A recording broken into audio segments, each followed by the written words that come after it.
आताच्या घडीची breaking news येत आहे की परतवाडा ते धारणी महामार्ग संजीवनी ते गौरखेडच्या मधात एका टू व्हीलरवाल्याचा झाला म्हणते अपघात.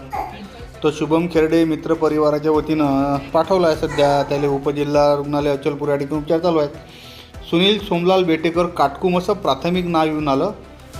काय सुनील सोमलाल बेटेकर वज्जर लागला आहे म्हटलं भाऊ, एवढं लागलं आहे त्याला. सध्या त्याचा प्रथम उपचार चालू आहे, पण लवकरच त्याला अमरावतीला रेफर केल्या जाणार असल्याचीही शक्यता आहे. तर काय राजो टू व्हीलरनं असे ॲक्सिडेंट होतात हो, तुम्हाला काय सांगून काय नाही. बोट्टे पट्टे आजकालचे गाड्या अशा चालवतात निरा सणान फनान. पहा किती फुटफाट व्हायला आहे आणि एकदम मूर्छित अवस्थेत आहे. त्याच्यावर सध्या प्राथमिक उपचार केला असून हा पूर्णच्या पूर्ण मूर्छित अवस्थेत असून शुभम खेरडे मित्र मंडळाच्या वतीनं मयूर गोंडोळे झाला, मोहम्मद नावेद, राजा शहा याच्या वतीनं त्याला उचलून उपजिल्हा रुग्णालय या ठिकाणी प्राथमिक उपचार चालू आहे. पण हा जर व्हिडिओ तुमच्या इकडून काटकूम परिसरात जर पाठवला गेला बरं होईल. आता लवकरच म्हटलं त्याला अमरावतीला पाठवलं जाणार आहे.